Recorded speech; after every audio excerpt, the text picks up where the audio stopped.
चलिए स्टूडेंट्स, आपने ये तो जान लिया कि हमने कार्बन 12 को ही क्यों चूज किया आपके एटॉमिक मास बनाने के लिए। ठीक है, क्योंकि ये ऐसा मॉलिक्यूल होता है, एक ऐसा एलिमेंट है जिसकी एग्जिस्टेंस बहुत ज्यादा है, ना ज्यादा रिएक्टिव है ना कम रिएक्टिव है, मतलब मॉडरेट। इसकी रिएक्टिविटी क्या है? मॉडरेट है, और ना ही इसके इतने सारे आइसोटोप्स हैं। ठीक है, तो अब हम देखते हैं कि एक्चुअल में जो आपके बुक के अंदर जो आपका एटॉमिक मास है उसकी डेफिनेशन क्या लिखी होती है। सबसे ज्यादा बच्चों को जब बुक पढ़ते हैं तो उनको बुक की डेफिनेशन आज तक कभी समझ में नहीं आई। ठीक है, मैं जब छोटी थी तो मुझे भी नहीं आई थी समझ में।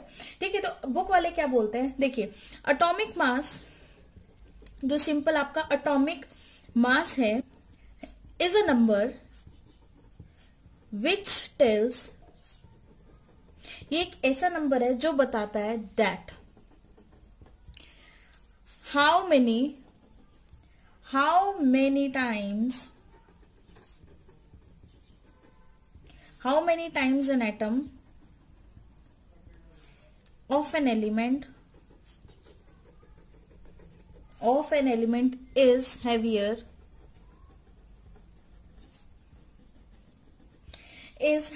than 1/12 into mass of 1 carbon.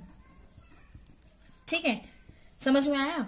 ठीक है, मुझे पता है आपको कुछ भी समझ में नहीं आया क्योंकि मैंने सिंपल एक डेफिनेशन लिखी है एटॉमिक मास की। तो देखिए बेटा जी, होता क्या है कि एटॉमिक मास क्या बोल रहा है, इसमें जो सबसे मेन चीज जो आपको समझनी है वो ये क्या है भाई साहब, 1/12 मास ऑफ कार्बन, क्या मतलब है, 12 से क्यों डिवाइड कर दिया, तो इसको समझते हैं। देखिए, जो हमारे साइंटिस्ट थे, ठीक है, जो भी हमारे साइंटिस्ट थे, उन्होंने क्या बोला, उन्होंने अज्यूम कर लिया कि जो मास है, mass of C12 atom, carbon 12 का जो मास है वो उन्होंने मान लिया कि वो 12 AMU है। ठीक है, क्योंकि ये मास लिखा है ना, मास नंबर, तो उसने उसको उस तरीके से मान लिया कि वो 12 AMU है। ठीक है, तो अगर 12 AMU मास है C12 का, तो अगर मुझे 1 AMU का निकालना हो तो मैं क्या करूंगी, 1 AMU निकालने के लिए 12 को इसके नीचे ले जाऊं, AMU 1 यहां पे रह जाएगा, तो वो क्या हो जाएगा, mass of C12 atom divided by 12।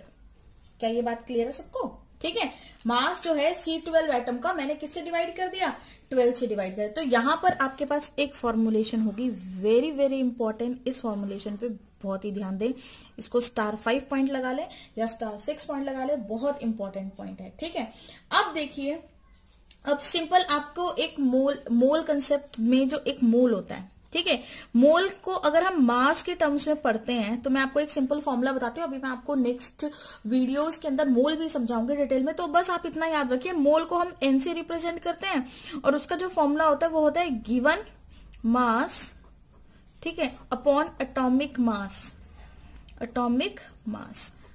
मास या फिर मॉलिक्यूलर मास। ठीक है, तो अब देखिए, अगर आपको मास आपको बता दिया गया है, गिवन मास आपके पास कितना है, 12 है। ठीक है, एक मोल के लिए जो गिवन मास है वो 12 है। ठीक है, तो अब यहां से आप फाइंड आउट करेंगे कि एटॉमिक मास कितना होगा। Atomic mass of carbon is equal to 12 gram per mole, होगा कि नहीं।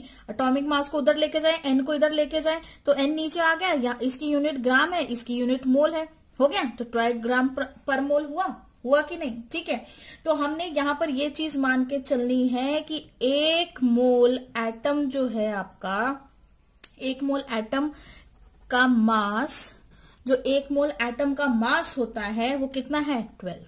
वेरी इंपॉर्टेंट, इसको अज्यूम करके चलना आपने। ठीक है, एक मोल एटम का आपको पता लग गया। ठीक है, वहीं पर जो एक मोल है वो कितने एटम्स के बराबर होगा, वो होगा 6.022 इंटू 10⁻23 एटम्स के बराबर होगा।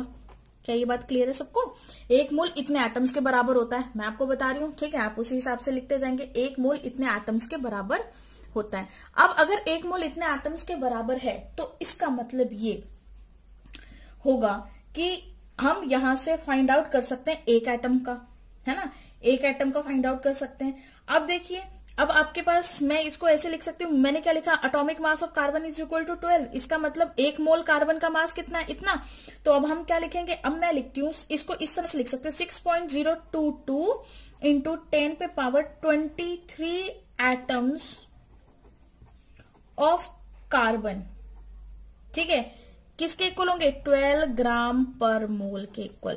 क्योंकि मैंने अभी आपको क्या बताया, 1 मोल एटम का मास 12 ग्राम पर मोल है, तो 1 मोल के अंदर इतने एटम्स होते हैं, तो मैंने बता दिया आपको कि इतने एटम्स का मास इतना है। समझ में आए सबको? मैं फिर से रिपीट करती हूँ। देखिए हमने यहाँ पर क्या निकाला था कि मोल को मैंने मास की टर्म में जब फॉर्मूला लगाया तो नंबर ऑफ मोल्स का एन से रिप्रेजेंट किया, और gram given mass upon atomic mass. तो मैंने बोल दिया कि जो गिवन मास था, जो नंबर ऑफ मोल्स का मास था, वो 1 मोल एटम का मास 12 है, ठीक है। 1 मोल का मैंने 12 लिख दिया। अब एटॉमिक मास कार्बन का कितना लिख दिया हमने, 12 ग्राम पर मोल, क्योंकि एटॉमिक मास को इधर लेके एन को इधर लेकर आए, तो एन की जगह तो मैंने 1 पुट किया, गिवन मास की जगह मैंने 12 पुट कर दिया, ठीक है। 1 मोल के अंदर इतने एटम्स है, इतने एटम्स का मतलब इतना ग्राम हो गया। क्या ये बात क्लियर? अगर मैं बोलूं इतने एटम्स का, तो आपको 12 ग्राम पर मोल पता है। अगर मैं बोलूं कि एक एटम का बताइए भाई साहब, एक एटम का बात बताइए, तो एक एटम का जब हम निकालने चलेंगे तो मैं क्या करूंगी, 12 को डिवाइड कर दूंगी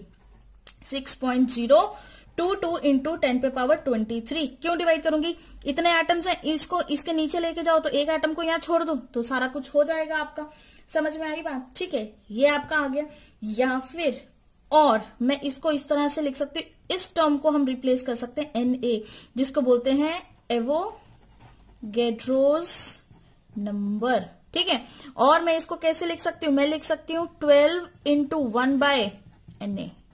क्या ये बात क्लियर है सबको? 12 इंटू 1 बाय Na, ठीक है। तो इसका मतलब मेरे पास पहली फॉर्मुलेशन ये थी, एक AMU है 12 mass of C upon mass of C 12 atom upon 12, ठीक है। तो सेकंड फॉर्मूला जो मेरे पास बनकर आया है वो क्या है, एक AMU के अंदर 1 बाय Na ग्राम प्रेजेंट है। क्या ये बात क्लियर है सब?